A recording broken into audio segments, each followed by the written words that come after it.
Hi there, YouTube. Hope you guys are well, wherever you are, whenever you see this. Um, I'm doing pretty well today. Yesterday, I attended a group meditation online over Zoom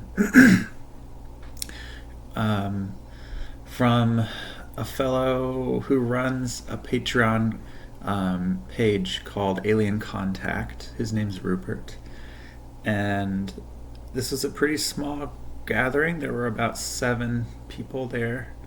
Uh, and the intention was, as the group's name would suggest, to make contact with extraterrestrials, um, what have you, higher intelligence, non human intelligence, by,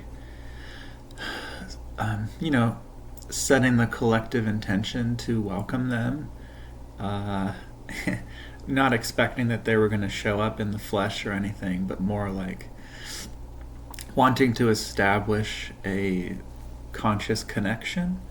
Um, because one of the aspects of non human intelligence, um, advanced non human intelligence anyway, is that it's non local and you can communicate with beings from wherever you are, so long as you, um, focus your intention to do that, which is basically what we were trying to do,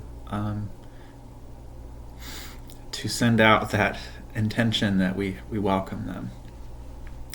And it was a very nice meditation. It was relaxing and all that. And after he got to that point where we were welcoming the non-human intelligence, in my mind's eye, which is highly suggestive, of course, but I saw this flash right in the center of my field of vision of a mantis being, basically, with 2 really big eyes and kind of a wider, nose. Not proboscis exactly. It wasn't like like a mosquito, but just the front part of his face. It wasn't just like saw teeth or whatever it was. He looked like, it was almost more like a beak or something like that. And it was just for a moment. And at the end of the meditation, Rupert asked the group if anyone saw anything. So I told them that, and I said, I don't know if it's probably just my mind's suggestibility. And he said, somehow, he said that in the past they've been able to verify that when that happens, it was actually a form of contact. And there was another person who was kind of co-running the group, or I guess was his psychic assistant, and he asked her what she saw, and she had drawn pictures of 10 or so different beings, and one of them was a mantis being, a mantid. Not sure what the proper term is, but as well as greys, and I think there was a Nordic that she saw, and an Antian being, I think she said too. I guess like an ant formish, and a type of a highly intelligent ant creature, like the Anunnaki, I guess, if you're familiar with Ancient Aliens. The native peoples throughout the Americas have stories, legends that the ant people came up at a time of cataclysm out of the earth to help them learn how to survive and thrive again. And I guess that's very similar to the Sumerian tales of the Anunnaki, which translates to ant friend, supposedly. Anyway, that'd be cool. I certainly welcome all those things. though I didn't always when I was a teenager, and had just gone off to college that age. I would kind of, if I came home to visit and my dad and brother or whatever, or whoever there was there, would be watching Ancient Aliens, I would just passively watch and think that it was silly, and thought that they were silly for entertaining those kinds of ideas. But really, even at the time, I knew that I was really just insecure, and I didn't want to risk seeming stupid for buying into something that might not be real, or part of mainstream scientific thought and whatnot. So it wasn't until about 4 years ago or so when I started, when I got into the relationship that I'm in now, that I started watching that show with my partner, because I didn't really used to watch TV on my own when I moved away from home and stopped visiting so much because I wasn't in college anymore.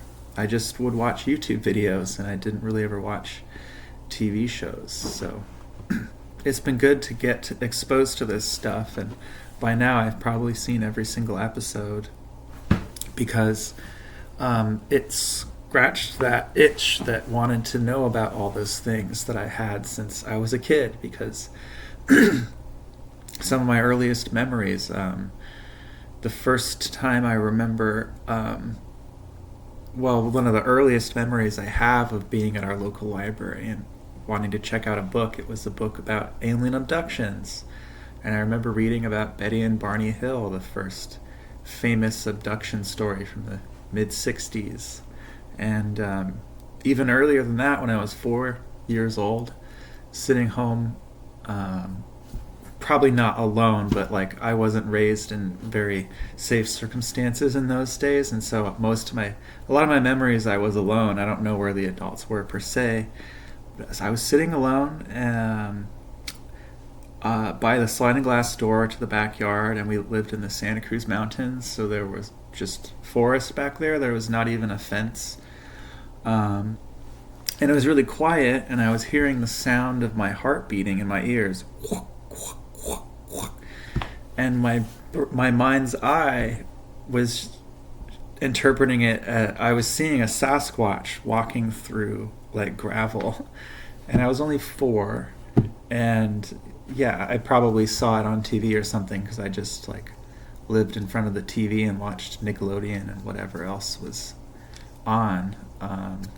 But yeah, it was funny how my brain did that. And it stuck with me that was 30 years ago. One of my earliest memories, oldest memories. And so yeah, I'm really fascinated by all of those kinds of things. Skinwalker Ranch, if you've never seen that show, when I first heard about it in college, probably, or maybe even later, I thought it was stupid. I thought people who were interested in it were a little bit stupid, and it was just thrill seekers getting scared in the dark. And I watched the series again like a few years ago for the first time, and by now I've seen every single episode. It's absolutely fascinating. I highly recommend it. So many unexplainable, very bizarre things happen that just go unreported, generally speaking. Like, it's not like they make a report of every single high strangeness thing that happens. But like, for example, there's been episodes when they were on site at like some structure, like they have a few different like houses, and they saw these red eyes in the dark, just like hovering like 9 feet up in front of this house. Which is crazy. And it was like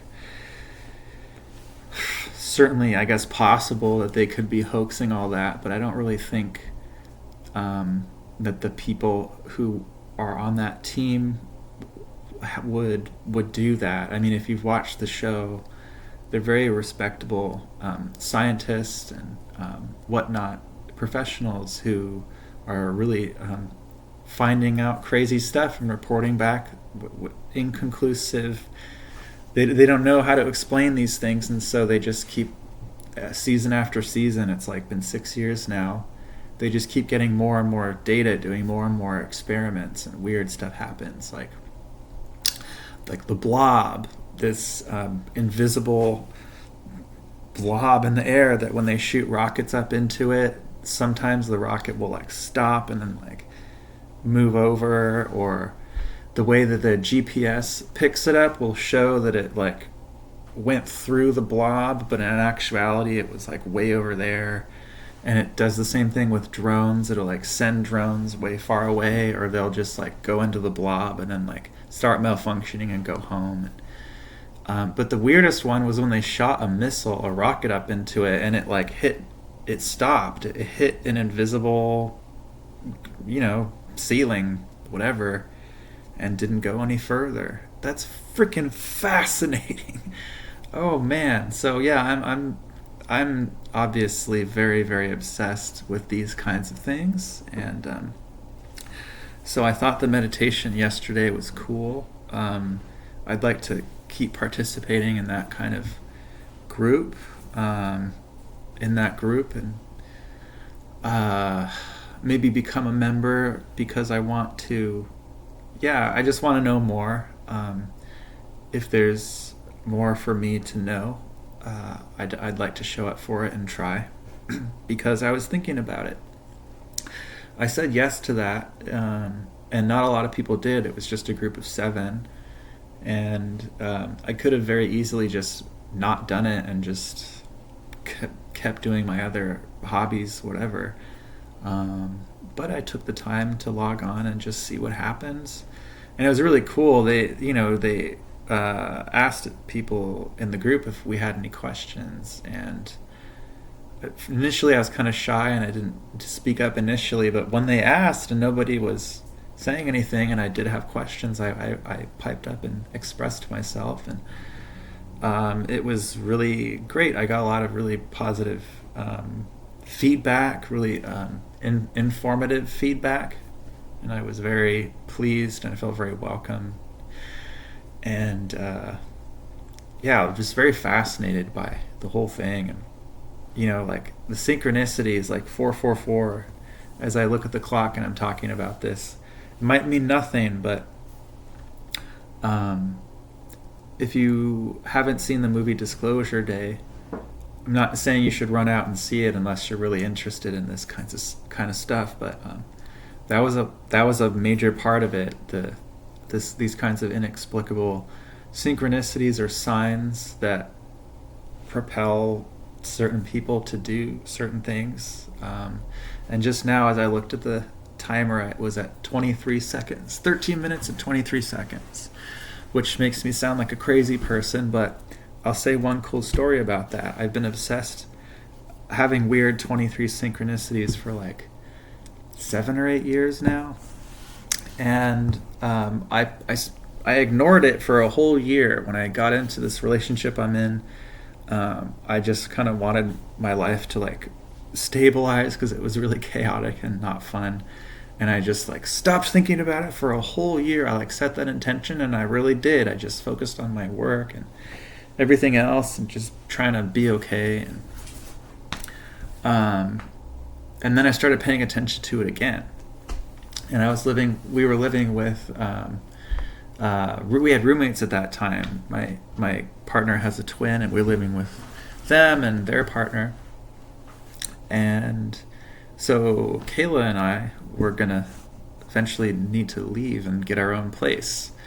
And when we did, it ended up being in this building that was built in 1923.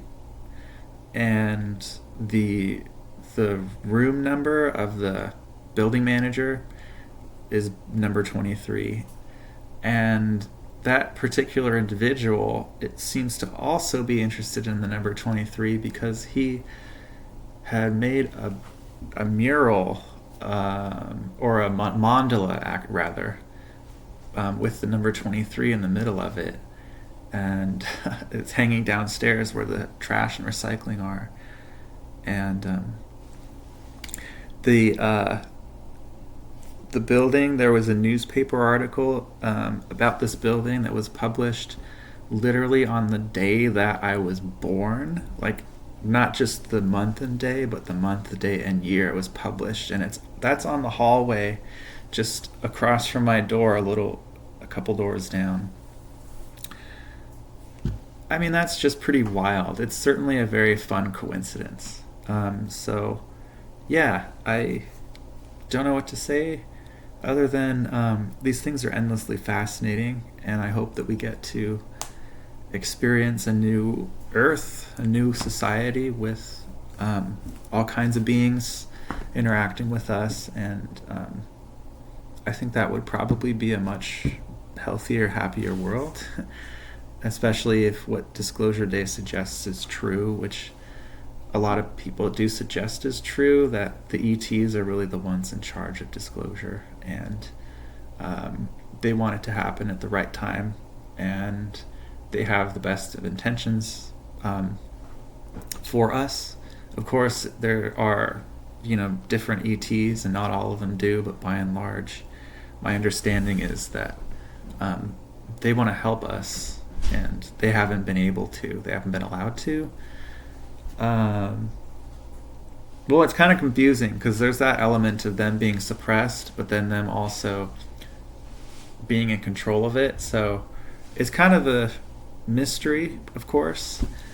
But the idea in the movie was that certain people are being possessed by the gut's intuition to basically follow the ET's signals or instructions and make all this stuff come to light. So if you ever watch Ancient Aliens, that kind of topic comes up from time to time about abductees and humans' DNA having been modified, and like certain people maybe at some point will be like activated by the ETs with their genetic modifications. And what's also fascinating about that is that the guy who first discovered DNA, I guess, Francis Crick, he said like independently by himself from his own observations that it didn't seem possible that it could be just a random occurrence. That's okay. Here's my cat. Hey, Dougie boy. It didn't seem possible that it could just have randomly evolved. Hey, mister. Hey, my guy. Aw. Like, cats, I've even heard